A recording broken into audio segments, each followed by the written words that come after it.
যে বয়সে সমবয়সী শিশুদের সঙ্গে হেসে খেলে ধুলোবালি মেখে দুরন্তপনায় কাটার কথা, সেই বয়সে প্রতিদিনই জীবন মৃত্যুর সঙ্গে পাঞ্জা লড়ছে নিষ্পাপ এই ছোট্ট শিশুটি। জন্মগতভাবে কিডনি রোগে আক্রান্ত শিশুটির শৈশব যেন আটকে গেছে অসহনীয় যন্ত্রণা আর চিকিৎসার দুশ্চিন্তায়।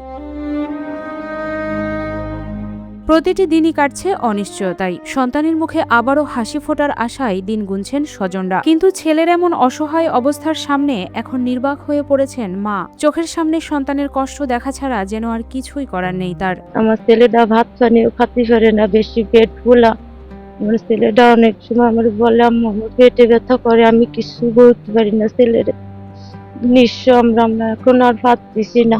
বাগেরহাটের ফকিরহাট উপজেলার সদর ইউনিয়নের বারাসিয়া গ্রামের একটি ভাড়া বাড়িতেই পরিবার নিয়ে বসবাস ছোট্ট আহাদের।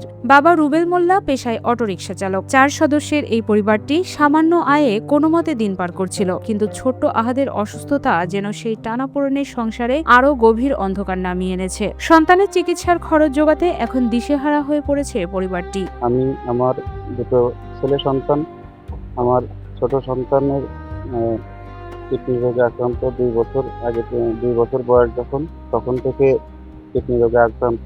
এখন বয়স তার 4.5 বছর।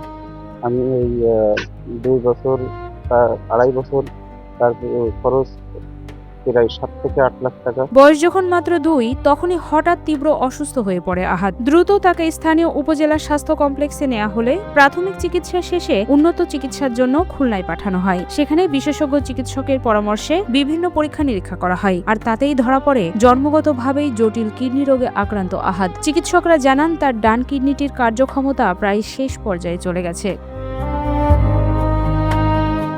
সন্তানকে বাঁচাতে সাধারণ মানুষের কাছ থেকে চেয়ে চিনতে সহায়তা নিয়ে আহাদকে ভারতের ভেলোরে নিয়ে যান তার মা বাবা। সেখানে চিকিৎসা ও পরীক্ষা নিরীক্ষায় ইতোমধ্যে খরচ হয়ে গেছে 8 লাখ টাকারও বেশি। ভেলোরের চিকিৎসকরা জানিয়েছেন আহাদকে বাঁচাতে দ্রুত অপারেশন প্রয়োজন, আর এই অস্ত্রোপচারের হাসপাতাল খরচে পড়বে প্রায় 7 লাখ টাকা। এই বিপুল অর্থের যোগান দেয়া এখন অসহায় পরিবারটির জন্য হয়ে দাঁড়িয়েছে সবচেয়ে বড় চ্যালেঞ্জ।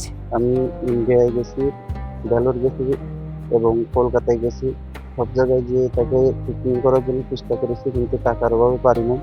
আমার দুটো গাড়ি ছিল, সেই গাড়ি দুটো আমি বিক্রি করে দিছি এবং এখন আমি নিঃস্ব। আমার কাছে একটা ইজি বাইক সম্বল আছে, আমার এই ইজি বাইকটা বিক্রি করে দিয়ে বাকি টাকা কোথা থেকে ম্যানেজ করবো আমি জানি না। ছোট্ট আহাদ ও তার পরিবারের এমন অসহায় পরিস্থিতি মন ছুঁয়ে গেছে স্থানীয়দেরও। সন্তানের চিকিৎসার জন্য মা বাবার ছুটে চলা আর অসহায়ত্ব দেখে উদ্বিগ্ন তারা।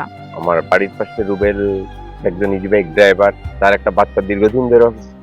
তাকে একবার ইন্ডিয়াতে নেওয়া হয়েছিল, তার ভেলোরে নেওয়া হয়েছিল, অনেক টাকা খরচ করছে। এখন তার কোনো উপায় নেই। এই ভাইয়ারা আমাদের এখানে ভাড়া, ঠিক আছে, আর্থিক অবস্থাও তেমন ভালো না যে এরকম এত বড় একটা রোগ চিকিৎসা করার মতন অবস্থা ওর বাবার নেই।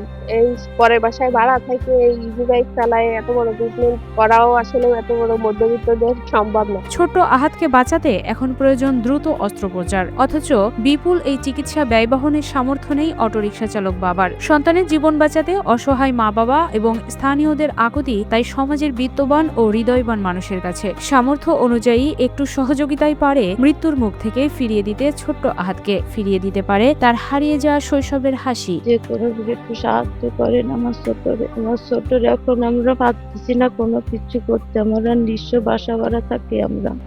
আমি সমাজের বিত্তমান মানুষ সবার কাছে আমার ছেলের জন্য চিকিৎসার জন্য একটু সাহায্য আবেদন করছি। সবার কাছে আবেদন যে সবাই যেন একটু সাহায্যের হাত বাড়ায়, বাচ্চাটাও একটু সুস্থভাবে বাঁচুক, সেটাই সবার কাছে আবেদন।